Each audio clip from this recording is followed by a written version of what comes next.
الحمدللہ رب العالمین والصلاة والسلام علی سید الانبیاء والمرسلین وعلی آلہ واصحابہ وعلی کل من تبعہم بإحسان الی یوم الدین، اما بعد۔ بسم اللہ الرحمن الرحیم۔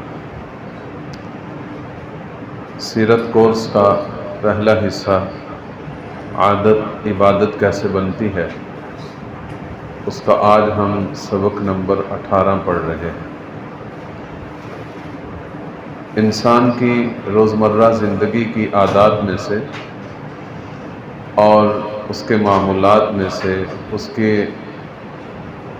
دنیاوی زندگی کے تقاضوں میں سے ایک تقاضا، ایک عادت یہ ہے کہ وہ جب بڑی عمر کو پہنچتا ہے، جوان ہوتا ہے، تو اسے رشتہ ازدواج سے منسلک ہونا ہوتا ہے۔ جب آدمی رشتہ ازدواج سے منسلک ہو، شادی شدہ زندگی گزار رہا ہو، تو اس وقت اس شادی شدہ زندگی میں دو انسانوں کو آپس میں زندگی گزارنا بہت اہمیت کا حامل ہوتا ہے، اور اس کو کہتے ہیں میاں بیوی کی زندگی۔ اس زندگی میں ہم نے کس طرح زندگی گزارنی ہے، ایک دوسرے کے ساتھ کس طرح کا سلوک رکھنا ہے۔ ایک طریقہ تو یہ ہے کہ ہر آدمی اپنی نیت سے، اپنے ارادے سے، اپنے طور طریقے سے، اپنی سوچ سے وہ زندگی گزارے، تو اس کا وہ زندگی گزارنا ایک صرف دنیاوی معاملہ ہوگا، ایک عادت ہوگی۔ لیکن ہمارے اسلام میں جو بڑا کامل، مکمل، خوبصورت دین ہے، اس نے ہمیں کچھ ایسے اصول اور ضوابط بتائے ہیں کہ جن کی پاسداری کرنے سے ہمارا یہ رشتہ ازدواج اور یہ روزمرہ کی زندگی، یہ پھر ایک انسانی عادت اور ایک انسانی طور طریقہ نہیں رہے گا، بلکہ یہ عبادت بن جائے۔ اس میں کن چیزوں کا خیال رکھنا ہے؟ تو چونکہ اس زندگی کے دو افراد ہیں، شوہر اور بیوی، دونوں کے الگ الگ حقوق ہیں، دونوں کے الگ الگ ذمہ داریاں ہیں۔ تو آج ہم نے جس عنوان کو پڑھنا ہے وہ ہے شوہر کے حقوق، یعنی بیوی کے ذمہ اپنے شوہر کے کون کون سے حقوق لازم ہیں، جن کو ادا کرنے سے ہم اس ازدواجی زندگی کو بھی ایک خوبصورت زندگی اور عبادت میں ڈھال سکتے ہیں۔ ان میں سے پہلا جو حق ہے وہ یہ ہے کہ بیوی کو چاہیے کہ وہ اپنے شوہر کا حکم مانے۔ اس میں ایک اصول تو وہ ذہن میں رکھنا چاہیے جو سارے دین اسلام کے ایک خلاصے کے طور پر ہے کہ لا طاعۃ لمخلوق فی معصیۃ الخالق، کہ جہاں اللہ کی نافرمانی ہو رہی ہو وہاں کسی مخلوق کی بات نہیں مانی۔ یہ اصول تو اپنی جگہ لازم ہے، اس کا خیال رکھنا ہے کہ یہ نہ ہو کہ خاوند کے کہنے سے آدمی گناہ گار زندگی گزارنا شروع کرے۔ تو بیوی کو یہ چاہیے کہ گناہ کے علاوہ جو جائز کام ہے اس میں اپنے خاوند کی اطاعت کرنا۔ حدیث پاک میں آتا ہے کہ خیر النساء التی تسرہ اذا نظر، کہ بہترین عورت وہ ہے کہ خاوند جب اسے دیکھے تو اسے خوشی محسوس ہو، اور وَتُطِيعُهُ اذا امر، جب خاوند اسے حکم دے تو وہ اس کی اطاعت کرے، اس کی فرما برداری کرے۔ ایک اور حدیث میں ارشاد ہے کہ اذا صلت خمسہا، کہ عورت جب پانچوں نمازیں پڑھے، وصامت شہرہا، رمضان المبارک کے روزے رکھے، وحافظت فرجہا، اپنی شرمگاہ کی حفاظت کرے، وَأَطَاعَتْ زَوْجَهَا، اپنے خاوند کی فرما برداری کرے، قیل لها ادخل الجنہ، اسے قیامت کے دن کہا جائے گا کہ جنت میں داخل ہو جاؤ، من ای ابواب الجنت شئتی، کہ جنت کے جس دروازے سے چاہو تم داخل ہو سکتے۔ تو کتنی خوبصورت زندگی بن جائے گی کہ خامد بھی راضی، اللہ بھی راضی، اور جنت بھی مل جائے گی۔ تو یہ پہلی بات ہے شوہر کا حکم ماننا، اور دوسرا اس کی خدمت کرنا، اور خدمت میں بھی خوش دلی سے خدمت کرنا۔ یہ نہ سمجھنا کہ مجھے نوکر رکھا ہوا ہے، میں 2 وقت کی روٹی مانگتی ہوں، کھاتی ہوں تو اس کا حق ادا کر رہی ہوں، نہیں، یہ ایک شریعت کی ذمہ داری سمجھ کر، جو شریعت نے عورت کے ذمہ یہ کام لگایا ہے کہ وہ اپنے خاوند کی خدمت کرے، کہ اس کے کھانے کا، پینے کا، سکون کا، آرام کا خیال رکھے، تو یہ ایک شوہر کے لیے، ایک شوہر کا جو حق ہے یہ عورت کے ذمہ لازم ہے۔ تیسری بات یہ کہ خاوند کی اجازت کے بغیر کسی بھی نامحرم کو گھر میں داخل نہ ہونے دے۔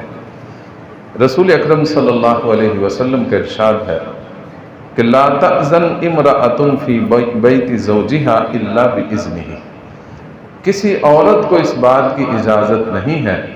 کہ وہ خاوند کی اجازت کے بغیر، اس کی مرضی کے بغیر کسی مرد کو اپنے گھر میں داخل ہونے دے۔ اسی طرح یہ بھی شوہر کا حق ہے عورت کے ذمہ کہ خاوند کی اجازت کے بغیر اس کے کمائے ہوئے مال میں تصرف نہ کرے،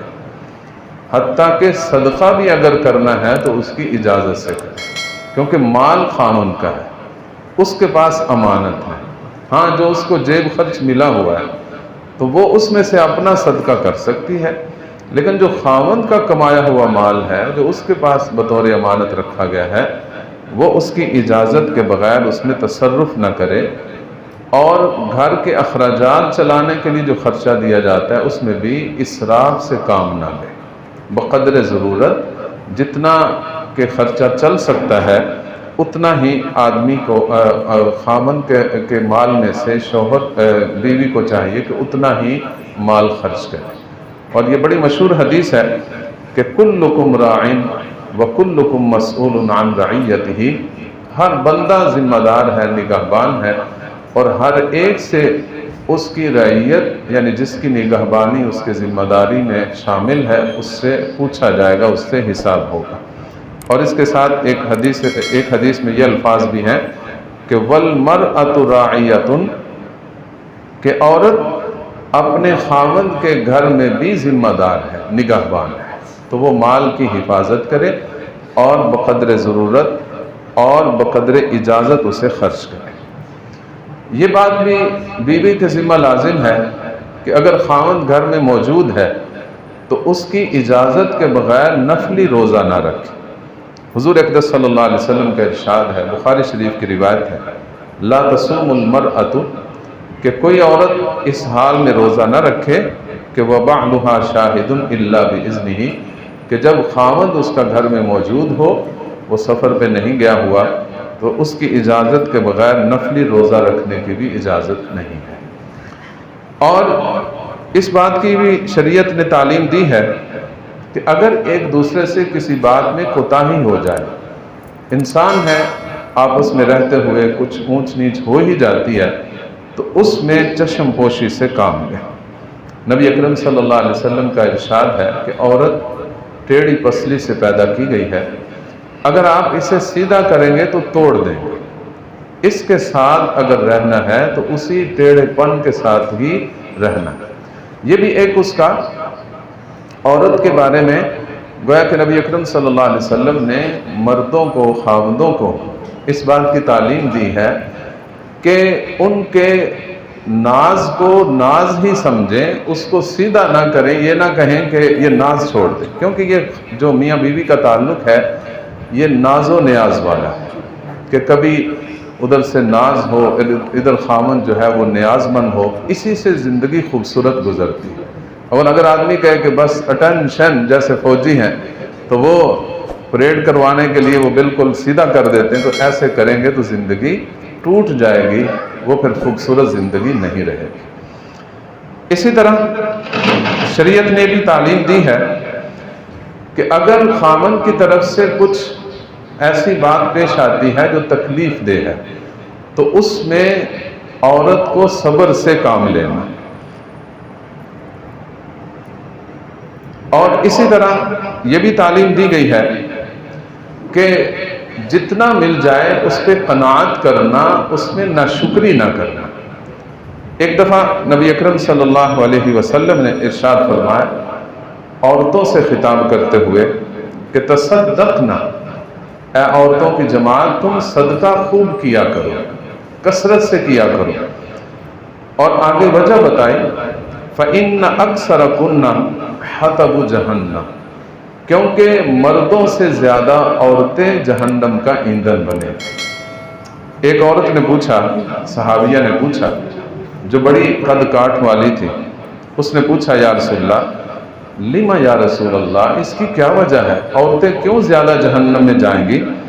تو نبی اکرم صلی اللہ علیہ وسلم نے ارشاد فرمایا کہ عورتوں کی زبان پہ ایک تو لان تان بہت ہوتا ہے، اور دوسرا اپنے خاوند کی ناشکری بہت کرتی ہے۔ تو زبان پہ کنٹرول کرنا،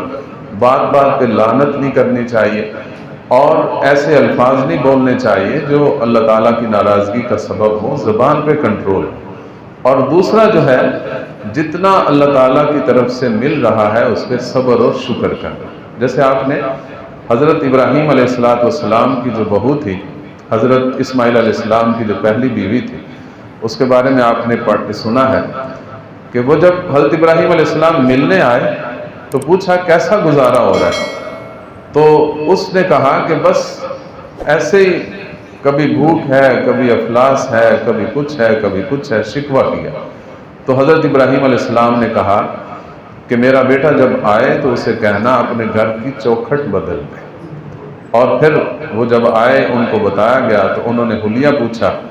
تو حضرت اسماعیل علیہ السلام نے فرمایا کہ یہ میرے ابا حضرت ابراہیم علیہ السلام تھے، اور چوکھٹ بدلنے کا مطلب یہ تھا کہ میں تجھے طلاق دے دوں، چنانچہ انہوں نے اس کو طلاق دے دی۔ تو اس لیے شکوہ نہیں ہونا چاہیے، جتنا مل جائے الحمدللہ۔ اور اللہ کا یہ اصول ہے لَإِن شَكَرْتُمْ لَأَزِيدَنَّكُمْ، شکر کرو گے اللہ اور دے گا، اور اگر ناشکری کرو گے تو اللہ کے عذاب میں پکڑے جاؤ۔ تو اس لیے ناشکری نہیں ہونی چاہیے۔ اسی طرح شوہر کے اہل خانہ کا بھی احترام کرنا، صرف شوہر کا احترام نہیں، اس کے ماں باپ ہیں، اس کے بھائی بہن ہیں، اس کے رشتہ دار ہیں، ان کا بھی احترام کرنا، اکرام کرنا، یہ بھی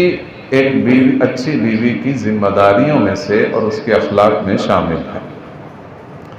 اسی طرح شوہر کے سامنے مزین ہو کر رہنا۔ عام طور پر ہوتا یہ ہے کہ شوہر کے سامنے تو مزین نہیں ہوتی، اور جب باہر کہیں غیر محرموں کے پاس جانا ہوتا ہے تو کسی شادی بیاہ میں تو پھر زیادہ مزین ہوتی ہے۔ تو یہ الٹا معاملہ ہے، جب خاوند پاس ہو تو پھر مزین ہو، خاوند نہیں ہے تو پھر مزین نہ ہو۔ غیر محرموں سے اپنی زینت کو چھپا کے رکھنا، وَلَا تَبَرَّجْنَ تَبَرُّجَ الْجَاهِلِيَّةِ الْأُولَىٰ، یہ تو جہالت والی بات ہے کہ دوسروں کے سامنے اپنی زینت کو ظاہر کرنا، یہ خاوند کے لیے زینت کا ظاہر کرنا یہ اس کا حق ہے۔ اسی طرح آپس کی رازداری کو برقرار رکھنا، کوئی خاص بات ہے، کوئی خاص معاملہ ہے تو وہ سہیلیوں میں یا دوسروں میں اس کو نہیں بتانا چاہیے، اور بلا کسی شدید مجبوری کے، بڑی وجہ کے طلاق کا مطالبہ نہیں کرنا۔ نبی اکرم صلی اللہ علیہ وسلم نے ایسی عورت کے بارے میں اتنا سخت لفظ ارشاد فرمایا کہ جو عورت بلا کسی بڑی وجہ کے طلاق کا مطالبہ کرتی ہے اس پہ جنت تو دور کی بات، جنت کی خوشبو بھی حرام کر دی۔ تو اس لیے بات بات پہ کہہ دینا مجھے طلاق دو، مجھے طلاق دو، یہ لفظ اپنی زبان پہ نہیں لانا چاہیے۔ تو یہ وہ سنہری اصول ہیں اسلام کے جن کو اپنانے سے ہماری یہ ازدواجی زندگی کے روزانہ کے معمولات صرف ایک معمولات اور عادت نہیں رہیں گے بلکہ عبادت بن جائیں گے۔ اللہ تعالی ہم سب کو عمل کی توفیق عطا۔